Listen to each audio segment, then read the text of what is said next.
Bonjour à tous, allez aujourd'hui petite revue d'atelier comme chaque semaine. Alors on va commencer dans le local moteur avec le moteur de la R8 Gordini, vous allez voir ça a fortement avancé. Alors ce moteur de R8 Gordini, comme vous voyez, la culasse elle a été remise en place, ça y est, c'est reculassé, les différents éléments commencent à être remontés dessus, c'est-à-dire les accessoires, collecteur d'admission, l'allumeur, donc un 123 ignition programmable, comme ça vous savez on va pouvoir faire quelque chose de bien au niveau de l'allumage. Alors comme d'habitude ici toutes les pièces ont été retraitées, ça on l'avait vu, ça avait été mis en peinture époxy, toutes ces parties noires qui sont ici, tous les supports. Toute la visserie, évidemment, elle a été rebicromatée. Là, on voit aussi la poulie derrière de pompe à eau bicromatée. Donc pour finir, on se posait la question pour la couleur de la poulie d'alternateur. Alors après recherche, on n'a pas vraiment trouvé, mais on a pris parti de la rebicromatée. Donc de toute façon, on reste dans le style de l'époque. Au niveau collecteur d'échappement, on a remis le collecteur d'origine. Évidemment, on l'a décapé de la rouille et tout ça, on l'a remis propre. La boulonnerie aussi, tout ça, ça a été rebicromaté. Alors si on fait un petit peu le tour, vous voyez, les plaques d'étanchéité d'eau, c'est pareil, tout a été retraité, bicromaté, toute la visserie, toutes les petites pièces, tous les petits détails. La bobine qui a été remise à sa place. Là, il va rester le petit faisceau à faire pour aller se connecter à la bobine. Donc on va faire un petit faisceau gainé qui va descendre et puis qui va se brancher. Enfin, on va vous faire un truc propre, ça vous le savez maintenant. Le cache, il a été microbillé aussi. Vous voyez, toutes les petites pièces ont été repeintes là aussi à ce niveau-là. Tout est remis en place. Là, il ne reste plus que le faisceau de fil d'allumage à remettre en place à ce niveau-là. Et puis les carburateurs qu'il faut qu'ils soient nettoyés avant d'être reposés. Alors les carburateurs, vous voyez, ils sont là, donc ils vont être nettoyés, contrôlés pour s'assurer qu'on n'a pas de problème à ce niveau-là. Et puis reposés sur le moteur. Et il reste aussi le petit faisceau électrique qu'il faut qu'on contrôle. Alors on va voir, on va peut-être le refaire parce que les fils sont un peu raides. L'ancienne bobine qu'il y avait, donc qu'on va conserver évidemment pour le client, parce que vous voyez, une Dussolier d'époque, donc ça c'est collecteur, donc à conserver, parce que la bobine elle a été changée pour que ça colle avec le nouvel allumeur électronique. Je vous fais une dernière vue à 360 degrés de ce très beau moteur d'R8 Gordini, donc super content du résultat, donc de l'excellent travail comme d'habitude. Alors pour information, le moteur c'est pas moi qui l'ai rassemblé, c'est mon frère Marcel, pour ceux qui nous suivent depuis un moment. Donc malgré qu'il est à la retraite, il vient me filer des coups de main bénévolement pour remonter, parce que ça lui fait plaisir de remonter ça. Et puis au moins il n'y a pas de souci avec mon frère, je peux lui faire confiance sur l'exécution de son travail. De toute façon, voilà, comme on dit souvent, une image c'est plus parlant qu'un très long discours. Allez, maintenant on va aller voir ce qui se passe un petit peu dans l'atelier. On va passer de l'autre côté. Vous allez voir, il y a 2-3 véhicules qui sont arrivés, plutôt sympathiques. Alors on va commencer par, on va aller voir, l'Alpine sur lequel j'ai terminé complètement mon filtre à air, et vous allez voir à côté, elle a une petite voisine, mon Alpine à 310 bleu. Donc là elle est terminée, il me reste plus que quelques petites mises au point à faire au niveau carburateur, et vous avez vu à côté on a une autre à 310. Alors la différence c'est que celle-ci, on va me dire elle est jaune, non mais en fait c'est une V6. Elle est là pour la même chose que la bleue, c'est-à-dire reprendre les trains roulants, différentes choses à voir. Donc elle a été restaurée en carrosserie, elle est plutôt très belle, très propre. Alors la différence majeure pour ceux qui savent pas, entre une 4 cylindres et une V6, ça se voit déjà sur la partie avant. Vous voyez, la 4 cylindres elle a sa grosse rampe de phare avec les 6 phares devant, alors que la V6 elle a que 2x2, c'est-à-dire 4 phares. Alors dans le compartiment moteur de la 310 4 cylindres, vous voyez, ça y est, le filtre à air c'est définitivement monté, c'est terminé, c'est mis en place, voilà, ça bouge pas, c'est fixé, avec la durite d'air qui est ici, qui vient prendre l'air frais à l'extérieur. Après essai, j'avais encore 2-3 petits déboires au niveau mise au point, et après avoir été contrôlé ce qui se passait un petit peu dans les carburateurs, je me suis rendu compte que les gicleurs de marche qui ont été montés, c'est pas les bons, sont beaucoup trop gros. Donc ils sont commandés, il n'y a plus qu'à les changer et à raffiner le réglage, donc ça c'est pas grand chose, vous voyez, il reste plus grand chose à faire. Les gicleurs, elles sont très faciles d'accès sur les Weber. Vous défaites le petit papillon ici, et là vous avez les 2 gicleurs de marche qui sont là, et les gicleurs de ralenti qui sont en dessous pour les chaque carburateur.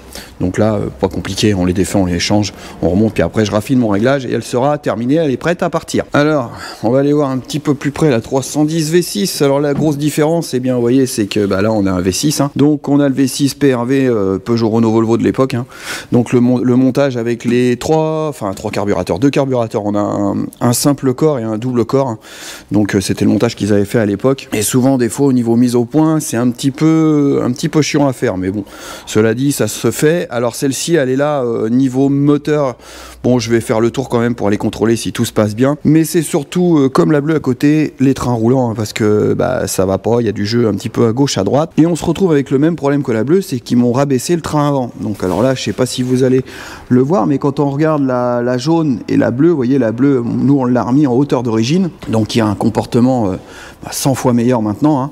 À comparer, j'ai essayé la jaune. Effectivement, le comportement sur la route, eh ben, c'est pas terrible, hein, c'est désastreux. Puis à mon avis, la géométrie n'est pas bonne du tout en plus. Et à savoir qu'il faut faire extrêmement attention parce qu'à chaque fois, eh bien, on se met à frotter partout. Donc bon, bah, c'est pas un souci, hein, vous le savez. Hein, maintenant, eh bien, je vous ferai un suivi, hein, de ce qu'on va découvrir sur cette voiture. Et donc, eh bien, qu'est-ce qu'on va lui faire pour la remettre dans sa configuration d'origine. Alors surtout, le problème qu'on a aujourd'hui, c'est qu'il faut qu'on retrouve des ressorts d'origine, et ça, c'est pas forcément simple. Alors ici, juste à côté, donc une de mes voitures préférées, hein, donc la Porsche 993. Alors surtout dans cette version-là, parce que celle-ci, c'est une Carrera S, donc un modèle rare. Et la Carrera S, la différence, comment on peut la reconnaître, c'est tout simplement, vous voyez la grille ici, qui est en deux parties. Et il n'y a que la Carrera S qui a cette grille-là. Même la 4S, elle l'a pas. La 4S, elle a une grille en un seul tenant.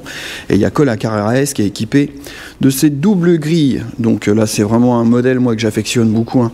Donc la 993, voilà, c'est une voiture que j'aime beaucoup. Pour moi, c'est les vrais Porsche, hein. C'est vraiment les dernières en refroidissement par air. Alors, elle était ici pour un petit problème au niveau du ventilateur auxiliaire derrière, hein. C'était pas bien méchant, hein. Une petite recherche de panne, il y avait un faisceau qui était détérioré, c'est ce qui provoquait cette panne. Alors si on la regarde d'un petit peu plus près, alors sur cette génération là, je peux vous faire voir un petit peu le moteur. Vous allez voir, donc c'est les dernières générations, hein, vous voyez, avec le système donc Varioram, hein, c'est l'admission qui est variable, hein. Il y a des systèmes, vous voyez ici à clapet, qui vont faire varier les longueurs d'admission et qui vont optimiser le couple à certains régimes. C'était les dernières évolutions qu'ils ont fait sur les modèles à refroidissement par air avant de passer au 996 refroidissement liquide. Et autre point important aussi, c'est quand même que sur les 993, on a des suspensions multibras qu'on n'avait pas sur la 964. Alors niveau configuration intérieure, hein, ben on retrouve une 993, hein. La différence, c'est qu'on a les compteurs qui sont un peu différents, vous voyez, et on a le Carrera S qui est marqué en fond de compteur, en fond de contour par contre. Alors là sur le pont, donc j'ai une 990, c'est une Targa 4S qui est là depuis un long moment parce que j'attendais une pièce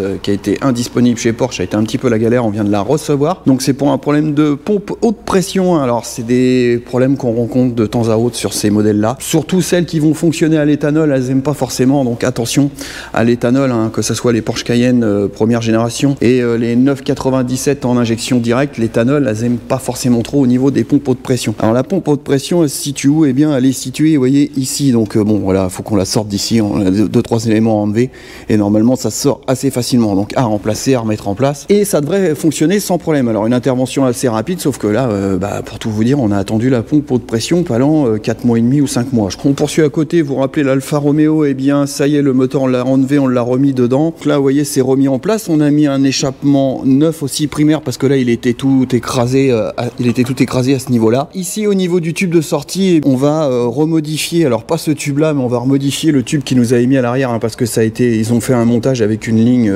ça a été fait bricolé, on va dire. Alors, comme je vous disais, eh bien, voilà pourquoi on a changé le tube, hein. Vous voyez dans quel état il est tout râpé, tout défoncé. Donc, voilà, on a remis un neuf pour que ça fasse propre et surtout qu'on n'ait pas des tubes tout écrasés comme ça. Et eh bien, si on regarde, je vais vous faire voir ce tube-là, il nous l'avait modifié. Vous voyez ça, le tube d'origine comparé. Alors, si je le mets en face comparé à l'autre, vous voyez, ils l'ont recoupé, hein, pour pouvoir aller adapter. Alors moi, ce que je vais faire, c'est pas dans ce sens-là que je vais travailler. Je vais pas couper le tube d'origine. C'est-à-dire que moi, je vais pas aller couper cette pièce-là qui est d'origine. Je vais plutôt aller retravailler le tube, hein, qu'ils ont fait. Alors, vous voyez, en plus, là, on a un tube, une section ici. Après, ils ont refait un raccord ici. Après, il y a encore un autre raccord ici.